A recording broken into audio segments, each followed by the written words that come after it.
I am a teacher. We do a lot of dirt biking and camping and things that the kids really enjoy. And I'm like the full blown soccer sport mom. And that's really where my heart is. You get faced with something like this, and you're as young as I am, and I have young kids, and life is busy. And there's days where I'm like, can't we just get a break?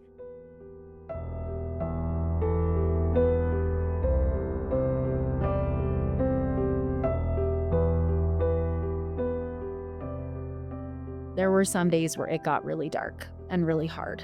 Full meltdowns during scan week. I would wake up at night and the first thing I thought about was I have cancer.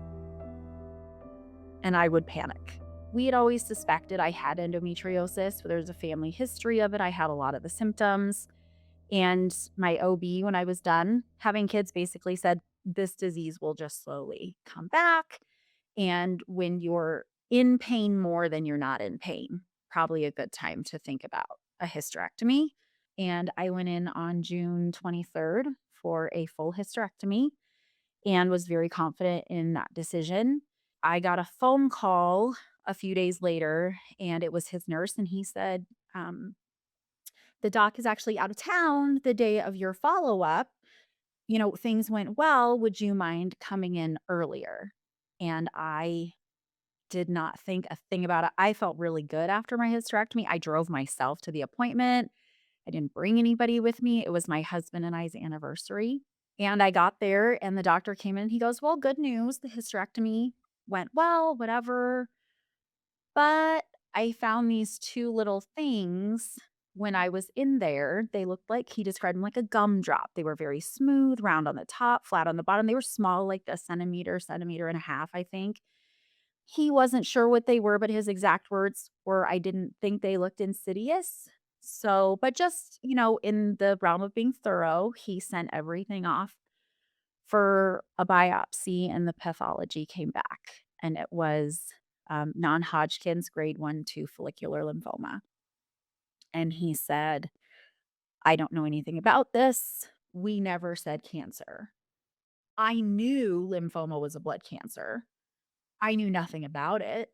I felt like I ruined his day because I think he felt so awful not knowing. I don't think I panicked until I got out to the car and had to call my husband and tell him it was cancer. Like, I have cancer. And I think I just kind of blurted it out. Like, he thought I was just coming home. Like, he had the day off. I had the day off. We were going to hang out. It was our anniversary. Really great anniversary gift. We got cancer instead. We basically talked the whole way home, and I said, "He's referring me to someone. I don't wanna wait for the referral. Let's get on our insurance and find out who I can see. We need to get going, like, quickly on this." And I'm, by that point, pretty hysterical, like, it's blood cancer, it can't be good, like, I don't know, just my mind was kinda spinning, and then my husband, just being who he is, asked what I needed, and I just said, "When I get home, I think I'm gonna need a few minutes before I see the kids." And so we really, like, hunkered down in this bedroom, the 2 of us, and he put a movie on, and I just cried, like, you don't know, and so you worry, "What will this be like? Will I lose my hair? How awful will treatment be? What if I don't beat this? Like, what do we tell our kids?" And so I think we just kind of word vomited all of that, even though we didn't have answers. We did make the decision that we were not gonna talk to the kids about it until we knew more, until we met with the doctor and we had a good idea of what we were facing. We just kinda went through our insurance and found out that I could be seen at a cancer center here, in Colorado Springs, where I live. I walked in, and, like, a poignant moment in my story was there were so many people there, more than I thought would be there, like 40 or 50 people there waiting to see a doctor, and I know it's a cancer center, so there's all kinds of specialties and an infusion center, and there's so many people, and I was the youngest one by a solid 20 years, and I freaked out. Like, I looked at my husband, I was like, "I'm gonna need a minute." And I knew we had to see someone, But that was a tough, like, moment for me. So I stepped out, I got myself together, I came back in, met with that doctor, and he wanted some tests because really all we knew at that point was it was grade 1-2 non-Hodgkin's follicular lymphoma. It was great. The very first thing he said to us was, "The good news is you're gonna live with this. You are likely gonna die from something else. You have grandkids and graduations and weddings to go to." And I remember that just being this huge weight off that we could do this. It'll be okay. And then he gave us some information to go over, and then he sent us off to another area in the hospital or in the cancer center to do blood work and do some imaging because we didn't know really what stage I was or where it was located or anything. So we did that, came back and met with him, and he encouraged me to research my disease, which I did. And actually, Nikki, who has done a story on the patient story, I stumbled upon her story on YouTube Oh, it was like a punch in the face. That's honestly how it felt. And I just stopped breathing. and very quickly joined the Follicular Lymphoma Facebook page. And there was so much information that just wasn't quite lining up with what my doctor was recommending. I heard so many people say, I was on watch and wait for 6 months. I was on watch and wait for 3 years. I was stage 4 and I was on watch and wait for 5 years. Like all of these stories of people who got a little bit of time to just like live with this before we had to decide. It was not settling for me that I needed chemo so quickly because, again, I'm asymptomatic. This isn't showing up in my blood work. I'm healthy. We had no idea this was even happening in my body. And I knew that chemo would be hard. But I, through research, realized I was stage 4. Like it was outside of my lymphatic system. By that point, we did have scans and we knew it was in my bone marrow. We knew it was all over my pelvis and in my abdomen, nothing above my diaphragm, but it was kind of everywhere. So, in between appointments, I did a lot of research and went back in, and my doctor was not thrilled that I did not have a port. I did not do the bone marrow biopsy. He was he was actually kind of upset with me about that. And I just said, "I'm not ready." This woman reached out to me and she said, "Do you know there's an MD Anderson office in Colorado?" And I did not. So I called up there. They were able to get me in within a couple of days. Went up there and I met this lovely man who walked in and he said, "So you're here for a second opinion on if you need a bone marrow biopsy." "You don't. Are we good? See ya." And then he like laughed and he's like, "Just kidding. I'm just kidding." And he goes, "But no, you don't need a bone marrow biopsy." And he said, "Let me show you why." And he like turned the computer screen around and he showed my husband and I like the absolute newest recommendations for follicular lymphoma. And it's like a flow chart, say yes, go here, say no, go here. And we got to the end and he said, "You are a perfect candidate for watch and wait. Your blood work looks good. You're healthy." And he's like, "All we know about your cancer is that you have it." But then sitting at MD Anderson and really learning about the disease and the fact that we are playing the long game here. And chemo is hard. Immunotherapy is hard. Surgeries are hard. And trying to decide what hard we were willing to live with. And realizing that I'm unlikely to only have one round of treatment. So how do we play this game conservatively? Keep me healthy, not make me sicker, preserve my quality of life. And that is the thing that I have heard from MD Anderson the whole time. It's your quality of life. Like, we have to keep you living. And hearing that and then understanding why we were going on watch and wait was huge. And he goes, "Can I assume I'm your doctor now?" And I was like, "Yeah, you're my doctor." And so watch and wait from that point on was blood work and CT scans with contrast every 90 days or so. And it was terrifying every time I went in. But you go in and then you wait. Like, do I get 3 more months? Do we have to start treatment? How much worse has this gotten? Is it doing anything? You live scan to scan. And you wait. I was consumed with cancer. So I'm on watch and wait, and we're so grateful.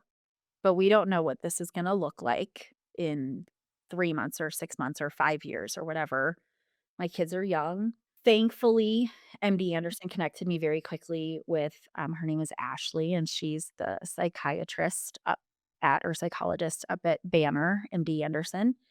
And I saw her for a while weekly, and then it was every couple of weeks, and then just kind of and she kept reassuring me, like, "Everything you're feeling, everything you're saying is what all of my cancer patients feel and think and worry about," and, we worked on a lot of grounding, like, being in the moment and not, like, wondering. I mean, I would do simple things with my kids, go to the grocery store or go to a dirt bike race or watch fireworks on 4th of July, making a bed, and some of those things I was like, "What if this is the last time I get to do this with my kids? Like, what if this is the last one? What if I'm not here when my kids graduate from high school or get married?" But that really tested my faith. There were some days where it got really dark and really hard. Full meltdowns during scan week. I would wake up at night, and the first thing I thought about was, "I have cancer," and I would panic. Anybody who has been through cancer with someone they love or with themselves, you get a hangnail and you're like, "What if that's cancer? I have a headache. What if that's cancer?" And you can't help it. I had a great group of friends, and I had one of them who straight up said, she's like, "You can go as dark with me as you want. Like, I can carry that for you." The communication with my husband was a little different. I think he was on the side of like, "What if I lose my wife?" And he was afraid to say that, or "What if you get really sick?" And he was afraid to put that on me. So I think we kind of dealt with maybe some of those things a little separately, which was okay. Going into my last scan, the one that actually determined I needed to start treatment, I was like, "I am feeling so good. Like, I feel so confident. This is gonna be," because my doctor and I had agreed that if that scan, which would have been like the year mark, if that scan came back looking really good, we would back my scans up to every 6 months. Everything up to that point had shown some, like, slow progression, but follicular lymphoma is notoriously a slow-growing cancer. So we had watched just kind of the waxing and waning of my lymph nodes, and some of them had actually gotten a little smaller and some had a little bigger, and I went in for this, CAT scan, and my doctor called and said, "This one doesn't look as good, and we have this larger lymph node that's really close to your kidney." And there was another fairly large one, maybe up against an artery or something. And he goes, "We need to shrink those a bit. And it's concerning enough that we probably should think about doing some kind of treatment." He shared that the standard first line of treatment is bendamustine and Rituxan, or bendamustine and obinutuzumab. So, and I knew that. And it was very conversational thanks to, Nikki getting me into that Facebook group.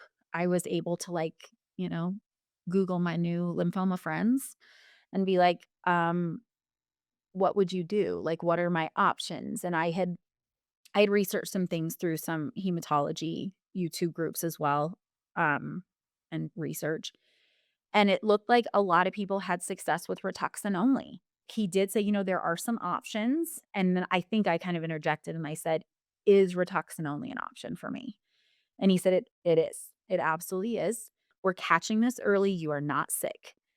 Best case scenario, we get 5, 6, 8, 10 months, shrink these down, give you more time on watch and wait." And he's like, "Or it doesn't work great and we add something else." So that's what we did. We did four rounds every week. So 1 round every week for 4 weeks in June, and we did the Rituxan, and then you have to wait and see if it did anything. And then I just asked him, I said, "If you and I were friends and we were out having a cocktail, what would you tell me to do?" And he said, "At your age, you're still asymptomatic. I do the Rituxan only." So we did it. So we finished up in June, the end of June. It was, like, almost on the 1-year mark from my diagnosis that we finished the Rituxan only. I was one of the people who reacted to the first rounds. and it was not awesome. But then we managed that reaction, and the next 3 went, like, much smoother. And then we waited from the end of June until like, I think it was, like, 6 or 7 weeks. So we did a CT scan, and we could clearly see that a lot had shrunk, but the one next to my kidney actually grew through treatment, and it was causing issues with my kidneys. So went in for an abdominal guided laparoscopic, whatever, biopsy of this one lymph node to see, because if it transformed, then that changes our whole. Then I think there's less discussion about options because it's a much more aggressive cancer. So that was a really long wait. The surgery was very painful. I actually went shopping for wigs because I thought for sure if this was diffuse large B cell, I'm going to lose all my hair. So I didn't want to react late. So did things to keep me busy in the waiting, and then got the call from um, Dr. Peters, my surgeon. And he said, I can't believe I'm telling you this, but it has not transformed. He goes, I don't know why that one didn't respond to treatment, but it's the same type of cancer. So, and then we're back at the meeting with Dr. Shalansky, my oncologist, and figuring out what my options are. And again, he came in and he's like, you have choices, Laura. Like, we can do this, we can do this, we can do this. He like laid it all out. And then that was when we decided that we were going to do lenalidomide and Rituxan. After I finished the 6 months of both medications, my doctor was like, there's some activity, but it's less than your liver. So I'm going to say this is early stage remission. And we were really grateful. So that was in like February. We found a little thing going on my thyroid, but most nodules are benign. We're not going to stress about that. Everything looks great. So we did 3 more rounds of the Revlimid. That got us into like June or July. Did a scan, full remission. Like, praise the Lord, it worked. So huge amount of relief. I got to share with friends and family and my kids that this looked really good. But there's was still this pesky little lymph node or nodule on my thyroid, and we weren't really sure what was up with that. We opted at that point to do an ultrasound that then said I needed a fine needle aspiration. And that was, so I'm in remission from lymphoma. I still have 3 more months of the Rituxan to do the full course, the full 1 year. So I'm still taking the Revlimid, and we're doing all these tests on my thyroid, and it came back as papillary thyroid carcinoma. Had my thyroid removed. We meet with an endocrinologist who's like, based on your blood work, your chance for the thyroid cancer coming back is like 5% without radioactive iodine. I'm like, okay.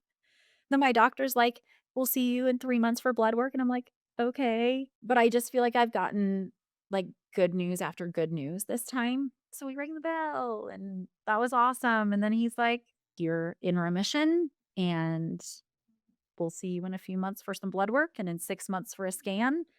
So yeah, I mean, we're back on watch and wait. Like, we're at the point where we just keep an eye on things and live my life with a whole new sense of gratitude and get healthy. I'm not thinking about cancer all the time. I'm just thinking about living my life and praying that this remission lasts, that my body is healed. Um, Knowing that it's likely this will come back. And I think that's the struggle I've heard from other follicular lymphoma survivors on the patient story and on Facebook, that this is my life now. It is something we're going to watch. My doctor, he's just, nothing is an emergency for him. I remember he said, we are going to treat you and we're going to keep you living and get you healthy. And he's like, it really sucks that a mom with 4 kids has to have this, and treatment blows. Like, I remember him saying, like, treatment really sucks. We're going to get you through this and we're going to get you living. And that is a huge sense of peace. Like, there's options for people living with lymphoma, and those options are changing like almost every day. There are clinical trials happening that I am aware of. There's clinical trials my doctor and I have talked about on this journey that would possibly have worked for me. And that is huge. There could be better medications. There could be curative therapies that are coming, and I'm going to be alive for them. There might not be a day where I'm like officially 100% cancer free, but according to the scans right now, things look really good. And that's an awesome thing to get to tell my kids. I'm lighter. I'm hoping it makes them feel a little bit like more at peace just with where we're headed as a family. And all of my kids have seen me not feel well after infusion days or when side effects were really bad. There were days I just couldn't do the things that I would normally do. I've seen my husband be a better cook. He's like, I don't know how she does all of this all the time. So I think the sense of gratitude, because you can't walk out something like this and not grow from it.